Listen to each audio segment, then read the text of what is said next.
Part 4. Intellectual Economy. Albert O. Hirschman's treatise, Exit, Voice and Loyalty, puts forward the argument that in relation to an organisation, consumers are left with two branches of behaviour, exit and voice. Not limiting himself to the economic study of corporations and firms, Hirschman elaborates these concepts in relation to many other structures of human organisation. This includes nations, specifically the dynamics of migration and political stability, competitive politics, niche business, families, terror groups, and gangs. In simple terms, Hirschman's definitions of exit and voice are as follows. Exit. Consumers or firm members leave. Voice. Consumers or firm members directly or indirectly communicate their dissatisfaction. These phenomena of human association is generally prompted by deterioration of organisational output. Quote, the deterioration in performance is reflected most typically and generally, that is, for both firms and other organisations, in absolute or comparative deterioration of the quality of the product or service provided. The main existential threat posed to an organisation is exit. If a human organisation has no members, it ceases to exist. However, not all organisations cease to exist following a deterioration of output. Some degree of elasticity in quality tolerance exists. The simple example being that when the output of a firm has a deterioration of quality, some members are more alert and exit the association accordingly, while others might remain. These remaining members might be inclined to use voice to signal their dissatisfaction to the control structure of the organisation.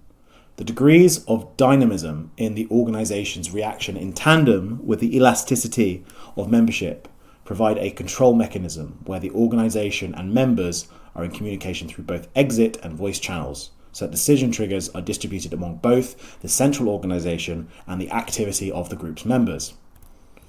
Naturally, real-world examples yield infinite minutiae and complexities in comparison to these fundamental concepts. Nonetheless, they are convincing mental models which help in the understanding of such diffuse real-world problems. In some contexts, exit is a cheap or free option, whereas in others, exit is costly or impossible. Hirschman provides the fundamental schism of the exit mechanism, belonging primarily to economics and voice to politics respectively. The economic sphere invokes an implied invisible hand. What doesn't work simply doesn't sell, and the silent effect of consumer shift signals lack of demand.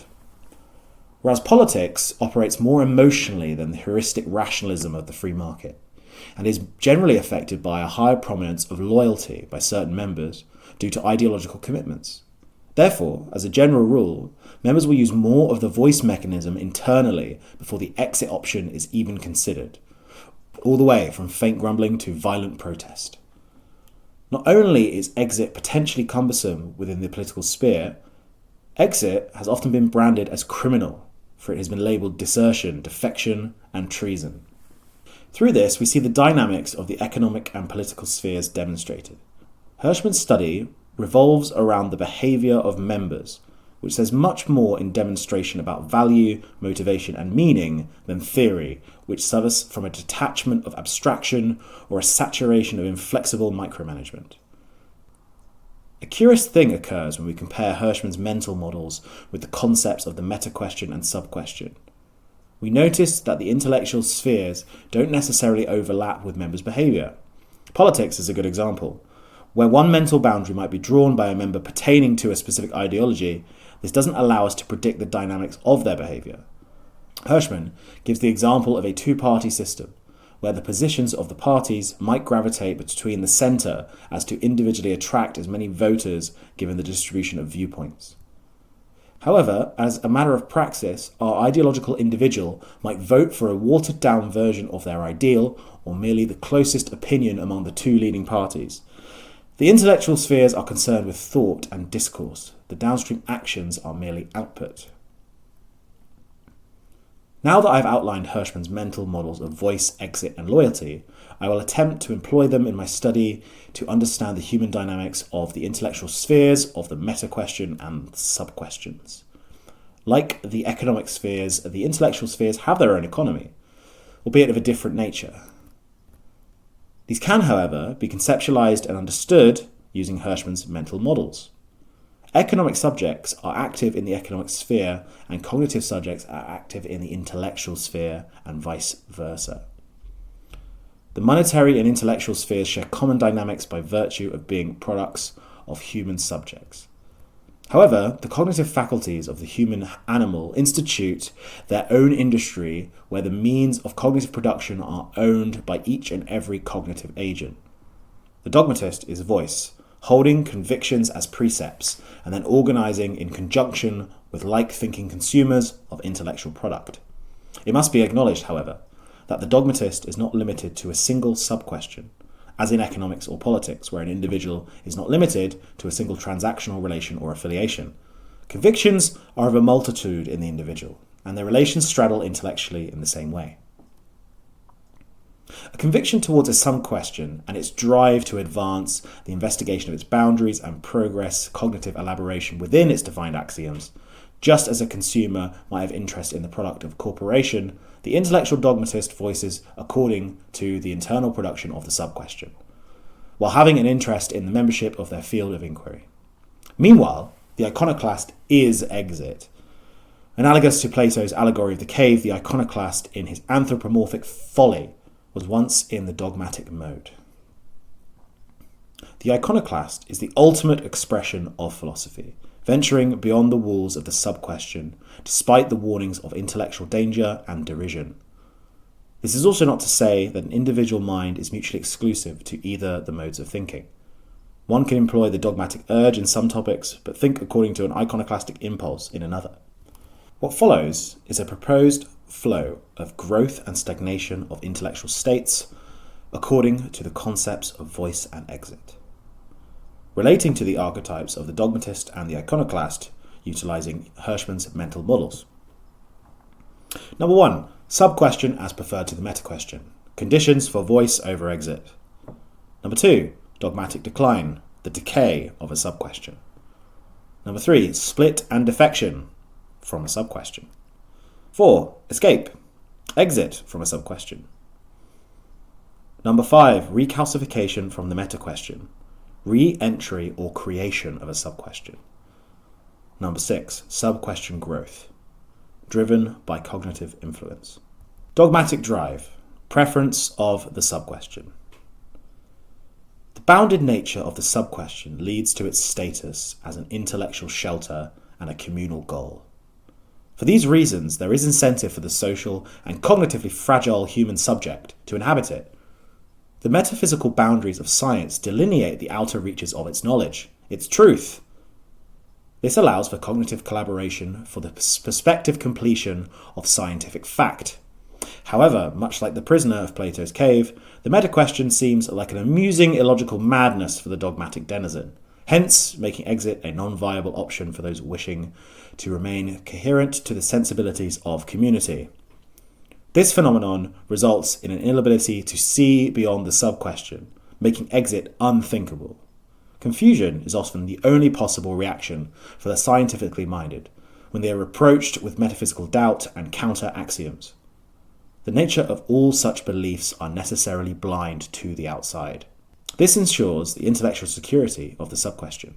3 causes of preference in the sub-question are investment, loyalty, and cognitive myopia. We have covered thought myopia, the scenario when thought beyond the sub-question simply never occurs and is thus unthinkable to the dogmatic individual. The sunk cost into the sub-question is an investment. An example is the lifelong acolyte of a religion. They have invested much, presumably, into their pattern of thought pertaining to the religious sub-question, and hence into metaphysical reality as it is substantively appearing to them.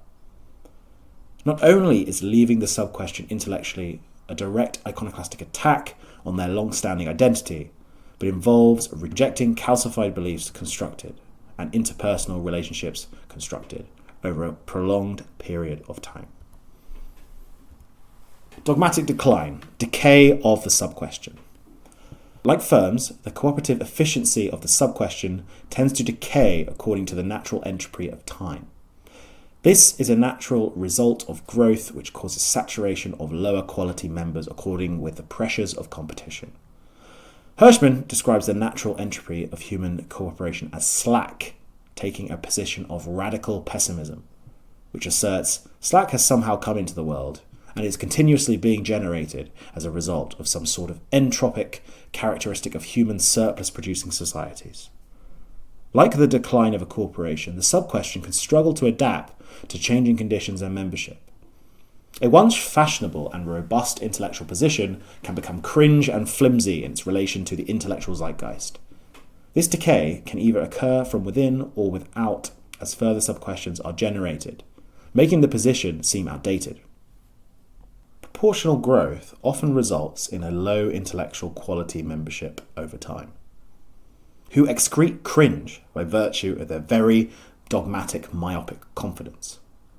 These members perform a very similar function to those afflicted by Dunning-Kruger syndrome in a firm or corporation, and are an inescapable fact of dysgenic intellectual production. There is a slacker born every minute. A second aspect of low-quality membership is corruption. Many will join an organisation simply for the benefits of advancement within its control structure. These members obviously have a limited or non-existent conviction in all the important precepts of a sub-question. Hirschman's radical pessimism, which I also believe applies to the intellectual spheres, views decay as an ever-present force constantly on the attack. However, this hasn't left us with a field of entirely hollowed out and intellectually unprofitable sub-questions. The decay, which is parasitic upon the virtue of the sub-question, also generates its own cure. For as long as decay, while always conspicuous in some areas, is hardly in undisputed command everywhere and at all times, it is likely that the very process of decline activates certain counterforces. Split and defection. Split or defection is a dogmatic flavour of exit, withdrawal to a further or rival sub-question. As mentioned previously, a total exit of members causes an organisation to cease to exist. This applies to all organisations. Hence, for survival, an organisation must have a certain elasticity in its membership and demand if the signalling mechanisms of voice and herd are to be invoked. Therefore, it is of organisational interest that elasticity of demand be neither too large or too small. Intellectually speaking, this explains the existence of splits and defections regarding sub-questions. One important way of bringing influence to bear on an organisation is to threaten exit to the rival organisation. However, this capacity is neutralised when monopoly is present. But this threat cannot be made when there is no rival, so that the voice is not only handicapped when exit is possible, but also, though in quite a different way. The infinite nature of the meta-question and the iterative elucidation of further sub-questions makes a technical monopoly impossible. This does, however, not doubt the existence of intellectual cults. Certainly, a monopoly around a certain set of ideas or a thinker is demonstrably possible. Escape. Total escape from cognitive boundaries, the deframing from any and all sub-questions, is the iconoclastic variety of exit. The iconoclast is a rebel in this regard and conducts a revolution of the intellect. And revolutionaries have paid a high personal price in risk-taking sacrifice and single-minded commitment. Genuine iconoclasm lights fires under all religions, empiricisms, and the entire philosophical establishment. Iconoclastic suspension of judgment exerts a high price, both practically and socially. Distortion of the model of loyalist behaviour occurs when organisation is able to exact a high price for exit. For these questions, loyalty to cognitive conviction is preferred to the eternal skeptic of suspension. The iconoclast is an aberration in their apparent ridiculosity. However, The personal cost of defection goes beyond practical and social matters. A genuine intellectual shift calls into question the past certainties of the cognitive subject. This is why those who have consciously and drastically shifted their judgment at one point or another is rare. The natural ego of the human subject possesses a defense mechanism in post hoc justification of selective acknowledgement admission. Quote, "Revolution, like Saturn, devours its own children." To change intellectually is to admit something deeply wrong with the intellectual self and necessitate action in cognitive change moving forward. This price is too dear for the cognitive majority, who overwhelmingly defer to mental paths of least resistance. "I was wrong" is a revolutionary act, and is an admission to the conscience of an intrinsic nature of fallibility.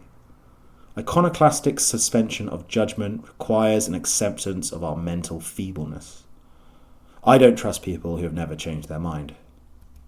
Recalcification from the meta-question. The iconoclastic entry into the meta-question is not an irreversible move. Suspended judgment can once again be cast onto an existing or new presumption. The iconoclastic subject can once again join an intellectually organizational sub-question or create their own with either a new supposition or reanimate an abandoned one.